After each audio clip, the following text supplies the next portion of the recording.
கடவுள் நம்பிக்கையும் ஜோதிட நம்பிக்கையும் கொண்டுள்ள ஆன்மீக அன்பர்களுக்கு காமதேனு அஸ்ட்ரோ சர்வீஸ் சார்பாக வாழ்த்துக்களுடன் வணக்கம்.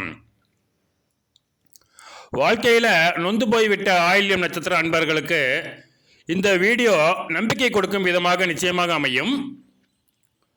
கொஞ்சம் தற்காலிகமான அதிர்ஷ்ட வாய்ப்புகள் நீங்கள் விரும்பினாலும் விரும்பாவிட்டாலும் கிடைக்கும்.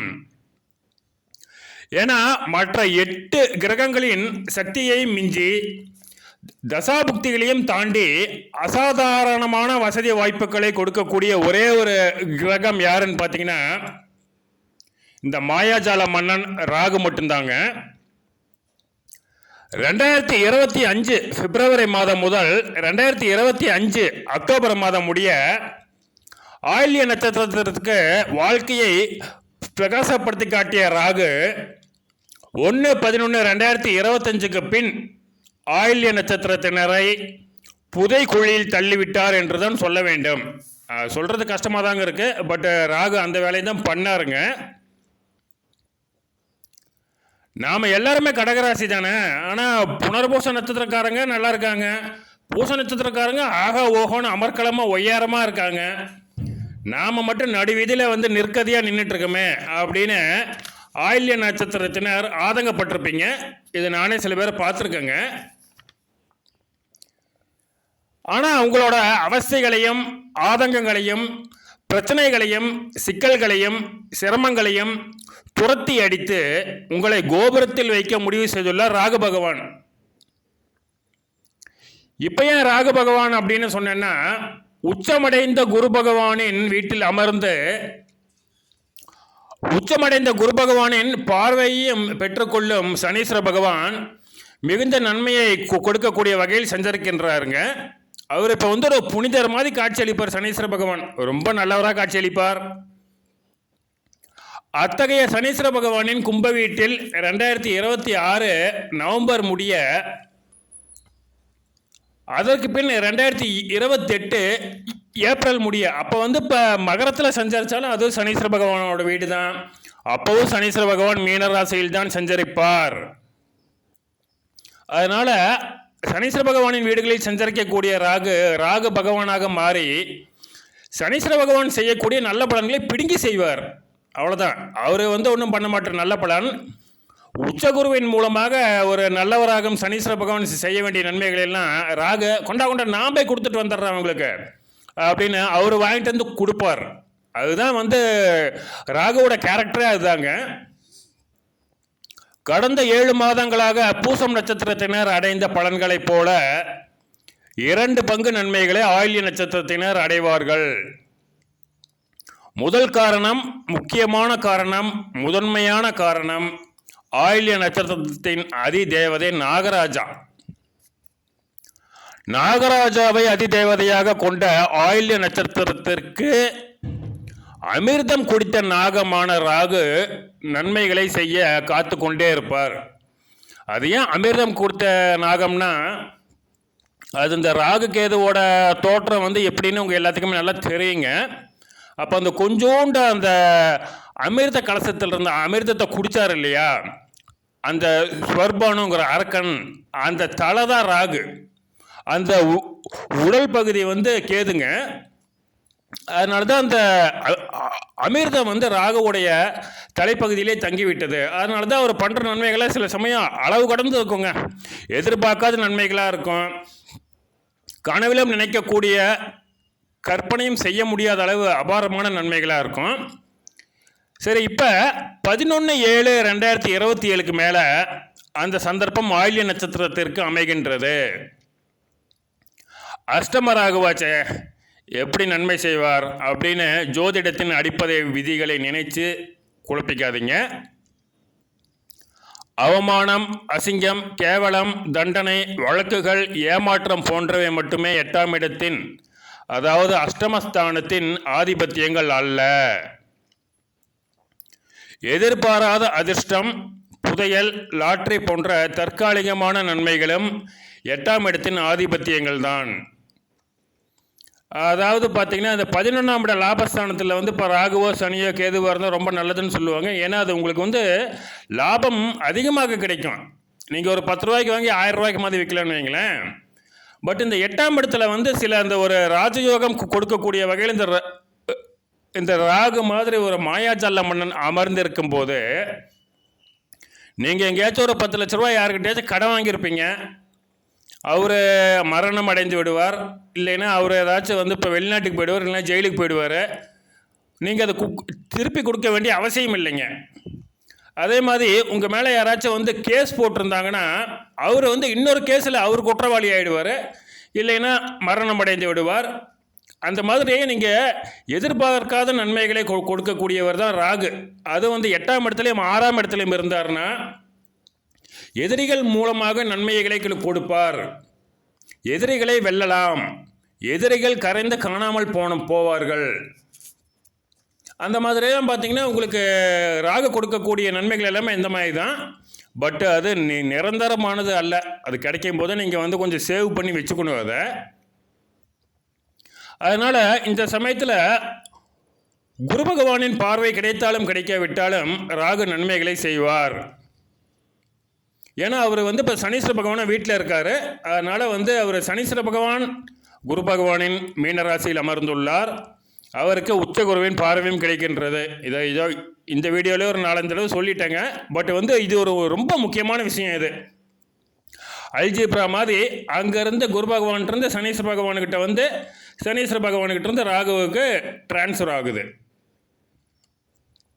கேது கூட பார்த்தீங்கன்னா உங்களுக்கு 13/11/2026 முடிய உதவி செய்யும் மனநிலையில் உள்ளார். இப்படியாக குரு பகவான், சனீஸ்வர பகவான், ராகு, கேது நால்வரும் 11/7/2026 முதல் 13/11/2026 வரை அதிகபட்ச நன்மைகளை செய்ய ஆயில்ய நட்சத்திரத்திற்கு கடமைப்பட்டுள்ளனர். சனீஸ்வர பகவானுக்கும் குரு பகவானுக்கும் பொதுவான காரகத்துவங்களான நீதி, ஆன்மீகம், அரசியல் போன்றவை மூலமாகவும், சனீஸ்வர பகவானுக்கும் ராகுவுக்கும் பொதுவான காரகத்துவங்களான இரும்பு, நிலக்கரி, கருங்கல், அதாவது இந்த கிரஷர் இருக்கு இல்லைங்களா, ஜல்லி கிரஷரு, அது கச்சா எண்ணெய், அதன் மதிப்பு கூட்டப்பட்ட பொருட்களான மண்ணெண்ணெய், டீசல், பெட்ரோல், எரிவாயு, அந்த சிஎன்ஜி, எல்பிஜி இதெல்லாம் சேர்த்துக்கோங்க, பெயிண்ட்டு, வார்னிஷ் போன்றவை மூலமாகவும், குரு பகவானுக்கும் கேதுவுக்கும் பொதுவான சித்த மருத்துவம், ஆயுர்வேத மருத்துவம், மூலிகை மருந்துகள், கோவில், ஆன்மீகம், மருத்துவ சம்பந்தப்பட்ட பொருட்கள், அதாவது இந்த எக்ஸ்ரே, ஸ்கேனிங்கு இது மாதிரி இருக்கு இல்லைங்களா, அதெல்லாங்க. அப்புறம் வந்து நம்ம ராகுவுக்கு மட்டுமே உண்டான காரகத்துவங்களான மது, முட்டை, மாமிசம், புகையிலை, மசாலா பொருட்கள் இவை மூலமாகவும் உங்களுக்கு ராகு கொடுக்கக்கூடிய நன்மைகள் எதிர்பாராத வகையில் கிடைக்கும். இன்னொரு முக்கியமான விஷயம் பார்த்தீங்கன்னா, இந்த சமைத்த உணவுகளை விற்பனை செய்யும் அசைவ ஹோட்டல்கள் அவை நல்ல லாபகரமாக அமையுங்க. பெண்கள் மூலமும் நேரடியாகவோ மறைமுகமாகவோ எல்லா விதமான நன்மைகளும் உண்டு. பட் அதே சமயம் பார்த்தீங்கன்னா, அந்த மது, மாமிசம், பெண்கள் சம்பந்தப்பட்ட விஷயங்களில் நீங்கள் ஜாக்கிரதையாக இல்லாவிட்டால் 2027 மார்ச் மாதத்திற்கு பின், அதாவது அடுத்த தமிழ் புத்தாண்டு ஆரம்பமாவது முதல் உடல் நலனிலும் மனநலனிலும் நிச்சயமாக பிரச்சனைகள் உண்டாகும். இன்னொரு நல்ல விஷயம் பார்த்தீங்கன்னாங்க, இந்த சாஃப்ட்வேரு, ஹார்ட்வேரு, எலக்ட்ரானிக்ஸ் இது சம்பந்தமாக படித்தவர்களுக்கு வந்து ஒரு பயங்கரமான ஒரு பிரேக் இருக்குங்க வேலை விஷயத்தில். நான் ஒரு சாதாரணமான சாஃப்ட்வேர் இண்டஸ்ட்ரியில் வந்து ஒரு 4 lakhs per annum தாங்க வாங்கிட்டு இருக்கேன். நான் வாழ்க்கையே ரொம்ப போர் அடிக்குது அப்படின்னு நினைக்கிறவங்களுக்கெல்லாம் டிசிஎஸ்லேருந்து 10 lakhs per annum சிடிசி கூப்பிடுவாங்க, விப்ரோவிலேருந்து 14 lakhs per annum சிடிசி கூப்பிடுவாங்க, ஐபிஎம் மெயின் ஃப்ரேம் போன்ற கம்பெனிகளிலிருந்து 20 lakhs per annum அப்படிங்கிற மாதிரி ஒரு சிடிசியில் வந்து உங்களை வந்து கூப்பிடுவாங்க, இன்வைட் பண்ணுவாங்க. இது ராகு உங்களுக்கு கூடிய அன்பளிப்பு. ஆயில்ய நட்சத்திரத்தில் பிறந்து software, IT, computer, electrical, electronics போன்ற படிப்புகளை படித்தவர்களுக்கு நிச்சயமாக மிகவும் ஒரு நல்ல வேலை வாய்ப்பு கிடைக்கக்கூடிய வாய்ப்புகள் இப்போது இந்த சமயத்தில் உண்டு. ஜூலை 11ஆம் தேதிக்கு மேலே நீங்கள் ட்ரை பண்ணலைனாலும் கிடைக்குங்க, கண்டிப்பாக கிடைக்கும் அது. அதே மாதிரி பார்த்தீங்கன்னா அரசியல்வாதிகளுடைய முன்னேற்றம் அபாரமான வகையில் இருக்கும். எதிர்பாராத உங்களுக்கு மிகப்பெரிய பதவிகள் எல்லாம் நிச்சயமாக கிடைக்கும். ஏன்னா இந்த 1/11/2025 பின்னாடி சில அரசியல்வாதிகளுக்கு பூச நட்சத்திரத்தை சேர்ந்த அரசியல்வாதிகளுக்கு ராகு பயங்கரமான உதவிகளை செஞ்சார். கணக்கில் அடங்க முடியாத, கனவிலும் நினைக்க முடியாத உயரத்திற்கு கூட்டி சென்றுள்ளார். ஆனால் ராகு என்ன பண்ணுவாருன்னு பார்த்தீங்கன்னா, நீங்கள் நினைக்கவே முடியாத மாதிரி அமைதியாக இருந்தவனா உங்களை மலை உச்சிக்கு கூட்டு போயிட்டு, வாராய் நீ வாராய், போகுமிடம் வெகு தூரம் இல்லை நீ வாராய் அப்படின்னு உங்களை அப்படியே மலையை சுற்றி காட்டி மலையிலிருந்து கீழே தள்ளி விட்டுருவாருங்க. இதுதான் ராகுவுடைய ஆட்டிடியூட், அவருடைய குணமே இதுதான், அவருடைய கேரக்டர் இதுதான். அதனால தான் பொதுவாகவே ஒரு அனுபவசாலிகள் ஒரு 45 வயசுக்கு மேலே இருக்கவங்க இந்த ராகுவால் கிடைக்கக்கூடிய நன்மைகளை அவ்வளோவா கண்டுக்க மாட்டாங்க. ஏன்னா இது நிரந்தரம் இல்லை அப்படின்னு அவங்களுக்கு நல்லாவே தெரியுங்க, அது அவங்க வாழ்க்கையில் அனுபவிச்சிருப்பாங்க. அதே மாதிரி அப்பா வழியில் இருக்கக்கூடிய பூர்வீக சொத்துக்கள், அப்பாவுடைய சொத்துக்கள், அப்பாவுடைய தாத்தா, அதாவது உங்கள் தாத்தாவோட அப்பா, அந்த மாதிரி தந்தை வழி பூர்வீக சொத்துக்கள் நிச்சயமாக கிடைக்குங்க. அந்த காலத்தில் பட்டா சீட்டெல்லாம் எதுவும் இல்லைங்க, சும்மா ஒரு பேச்சு வழக்கில் ஒரு நிலத்தை வாங்கி போட்டாங்க. 40 ஏக்கர் இருக்குது. ஆனால் அதை அஃபீஷியலாக எந்த டாக்குமெண்ட்டும் இல்லாதால அது எங்களுக்கு கிடைக்கல அப்படின்னு நீங்கள் நினச்சிட்டு இருந்தீங்கன்னா, ஆயில்ய நட்சத்திரத்தினர் ஜூலை 11ஆம் தேதிக்கு மேலே நிச்சயமாக நீங்கள் ஒரு எஃபோர்ட் போடுங்க. இம்மிடியேட்டாக உங்களுக்கு அந்த சொத்து நிச்சயமாக கிடைக்குங்க. இந்த காலகட்டத்தில், அதாவது 11/7/2026 முதல் மார்ச் 2027 முடிய நரசிம்ம பகவானை வழிபடுவது மிகவும் நல்லதுங்க. தினமும் வழிபடுவது அற்புதமான பலன்களை கொடுக்கும். பெண் தெய்வ வழிபாட்டில் அதிக நம்பிக்கை கொண்டவர்கள் துர்க்கை, பத்ரகாளி, மாரியம்மன் போன்ற பெண் தெய்வங்களை வழிபாடு செய்வதும் அதிசயிக்கத்தக்க அளவில் உங்களுக்கு சில நல்ல பலன்களை நிச்சயமாக கொடுக்கும். தீவிரமான முருக பக்தர்கள் கர்நாடகாவில் குக்கே சுப்பிரமணியா கோயில் அப்படின்னு ஒன்று இருக்குங்க, அற்புதமான கோயில் அது. நம்ம முருகப்பெருமானுக்கு ஒரு 5 தலை நாகம் கூடை பிடித்தது போல அமைந்த கோயில் அது. அங்கே சென்று வணங்கி வழிபாடு செய்யலாம். ஆயில்ய நட்சத்திரத்திற்கென்றே விசேஷமான கோயில் கேரள மாநிலம் ஆலப்புழாவில் உள்ளது. மேலும் நாகராஜாவுக்கு சிறப்பான கோவிலான நாகர்கோயில் நாகராஜா கோவிலிலும் நிச்சயமாக வழிபாடு செய்ய வேண்டும்.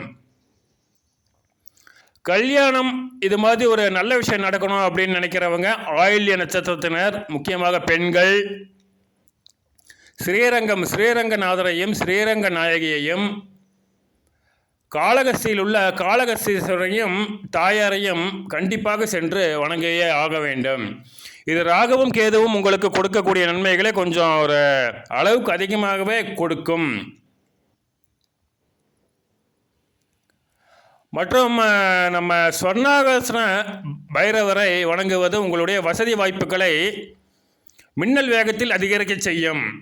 அது முக்கியமாக ஸ்வர்ணாகர்ஷண பைரவியும் ஸ்வர்ணாகர்ஷண பைரவரும் இணைந்துள்ள கோயில்களை நீங்கள் ஒரு வளர்பிறை அஷ்டமி, புதன், செவ்வாய், வெள்ளி, சனிக்கிழமைகளில் கண்டிப்பாக சென்று வழிபாடு செய்வது வசதிகளையும் வருமானங்களையும் பல மடங்கு கொடுக்கும். மேலே சொன்ன கோயில்களுக்கு எல்லாத்துக்குமே அந்த வெள்ளிக்கிழமை செல்வது நன்மைகளை கொடுக்கும் என்பது அடிப்படை விதி. ஆனால் ராகு இப்போ இருக்க சூழ்நிலையில், ராகு இப்போ சஞ்சாரம் செய்யும் சூழ்நிலையில் அவருடைய நட்சத்திர சஞ்சாரப்படி செவ்வாய்க்கிழமைகளில் நீங்கள் மேற்சொன்ன கோயில்களுக்கெல்லாம் செல்வது மிகவும் நல்லது. அது முக்கியமாக நரசிம்மர், துர்க்கை, பத்ரகாளி, மாரியம்மன், குக்கே சுப்பிரமணியா, இந்த கோயில்களுக்கெல்லாம் நீங்கள் செவ்வாய்க்கிழமை கண்டிப்பாக போங்க. அதுதான் உங்களுக்கு உங்களுடைய வாழ்க்கை பாதையை மாற்றி அமைக்கப் போகின்றது.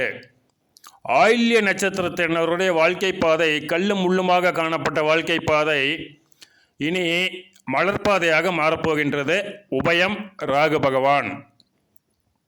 நன்றி.